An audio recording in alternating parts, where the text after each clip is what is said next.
రేపు వర్క్ కూడా స్టార్ట్ కాబోతుంది కాబట్టి మీరు ఏం చెప్తారు? సో ఈ ప్లాంట్ ని సెల్ఫ్ సస్టైన్స్ వస్తుంది, ఖచ్చితంగా ఇది సొంతగా లాభాల బాటలోకి వచ్చినప్పుడు నిలబడుతుంది అనేటువంటిది ఆ దిశగా ఖచ్చితంగా ఇది ఒక ముందడుగుగా భావిస్తోంది ఇటు కూటమి ప్రభుత్వం కావచ్చు, భారతీయ జనతా పార్టీ సంబంధించిన సోదరుడు దినకర్ గారు కావచ్చు, శ్రీనివాస్ గారు మాట్లాడినట్లుగా 2006లో రాజశేఖర రెడ్డి గారు స్టీల్ ప్లాంట్ని సెయిల్లో కలపడానికి వ్యతిరేకించిన మాట వాస్తవమే.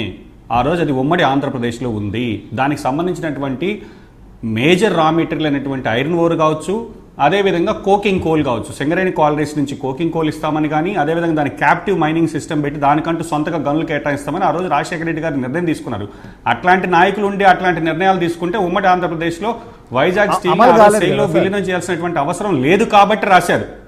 అమలైంది, అమలు చేయడానికి ప్రయత్నం చేశారు. కాంగ్రెస్ గవర్నమెంట్ అమలు చేశారు కూడా మైన్స్కి సంబంధించి. రెండో విషయం సార్, ఈరోజు సెయిల్లో మెర్జ్ చేయమని చెప్పి ఒక పక్కేమో కార్మికులు డిమాండ్ చేస్తున్నారు, ఈరోజేమో సెయిల్నే మేము ప్రైవేటీకరణ చేయమని గ్యారెంటీ లేదనేటటువంటి మాట ఆయన దినకర్ గారు మాట్లాడుతున్నారు.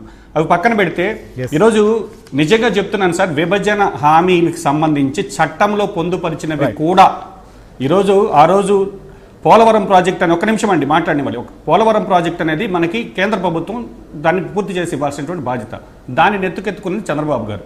స్వయాన నరేంద్ర మోడీ గారే చంద్రబాబు గారిని ఎన్నికల ప్రచారంలో పోలవరాన్ని చంద్రబాబు ఏటీఎం లాగా మార్చుకున్నారు చంద్రబాబు గారిని స్పష్టంగా వాళ్ళు మాట్లాడారు. ఒక నిమిషం అండి, ఈరోజు సోదరులు మాట్లాడతారు రిహాబిలిటేషన్కి సంబంధించి R&Rలో మనకు ఉండేటటువంటి మొత్తం ఉండేటటువంటి ఎక్స్పెండిచర్లో ఇప్పుడు దాదాపు 10% కూడా ఖర్చు పెట్టలేదు. ఈరోజు ఇది Polavaram project annual audit report అండి, 373 హ్యాబిటేషన్స్ మీరు R&R కింద కేవలం 38 హ్యాబిటేషన్ అంటే 10% కూడా జరగకుండా.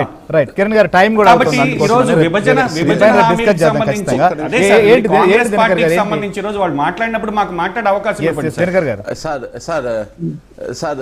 సార్ కాంగ్రెస్ పార్టీకి ఏ విధమైనటువంటి నైతిక హక్కు లేదు. 5,135 కోట్ల రూపాయలు ప్రాజెక్టు వాల్యూ ఉన్నప్పుడు 3,500 కోట్ల రూపాయలు మొత్తాన్ని కూడా మట్టి పనులకి తరలించి ఆ రోజు 3,500 కోట్లలో మీకు దాదాపు ఆ 3,500 కోట్లు రీహాబిలిటేషన్ కే సరిపోయేది. ఒక్క పైసా కూడా కట్టకుండా ఇవాళ జనాల నెత్తి మీద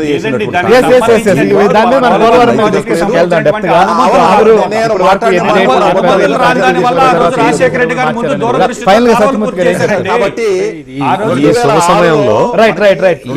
శుభ సమయంలో అంటే మొత్తం అన్ని ప్రాజెక్టులు ముందరికి వెళ్తూ ఉన్నాయి. అన్ని చక్కగా విశాఖ ఉక్కు ముందరికి వెళ్తూ ఉన్నది, అమరావతి ముందరికి వెళ్తూ ఉన్నది, పోలవరం డయాఫ్రమ్ వాల్ కన్స్ట్రక్షన్ ఇదంతా కూడా జరుగుతూ ఉన్నది. ఇది ఒక కళలో జరుగుతున్నట్టుగా జరుగుతున్నది. ఈ శుభ సమయాన్ని మనం అంటే ఈ రాజకీయ విభేదాలు ఇవన్నీ పెట్టుకొని ఇవన్నీ చేయటం వల్ల ఎటువంటి ప్రయోజనం లేదు. ఇప్పుడు జరుగుతున్న అభివృద్ధిని అందరం ఎంజాయ్ చేద్దాం. అందరం ఎంజాయ్ చేస్తే ఆంధ్రప్రదేశ్ బాగుపడుతుంది. ఆంధ్రప్రదేశ్ ఇప్పటి వరకు ఎట్లా ఏ విధంగా ఎంత భయాందోళనలో బతికిందో చూసాం. ఇప్పుడు కొంచెం అభివృద్ధి వైపు అడుగు పడుతూ ఉన్నది. అందుకని అభివృద్ధి వైపు అడుగు పడుతున్న దాన్ని ఆపకుండా అడ్డుపడకుండా ఇంకా అడ్డుపడ్డా కుదిరే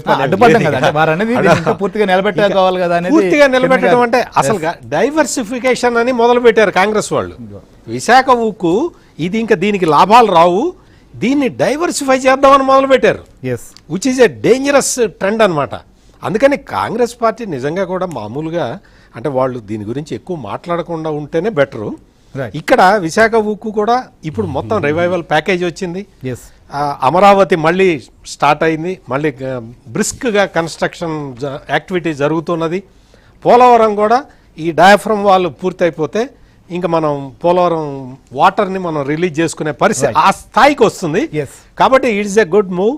మనం బూతులు మాట్లాడుకునే రాజకీయ నాయకుల నుంచి ఇప్పుడు మన అభివృద్ధి గురించి మాట్లాడుకునే నిజాలు మాట్లాడుకోండి సార్. ఇది నిలబడాలని చెప్పి ఇది ముందుకు పోవాలి, అభివృద్ధి మరింతగా అభివృద్ధి విస్తరించాలని చెప్పి ప్రతి ఒక్కరూ కూడా స్టీల్ ప్లాంట్ విషయంలో కోరుకుంటున్నారు. సో డిబేట్లో పాల్గొన్న మీ అందరికీ కూడా కృతజ్ఞతలు.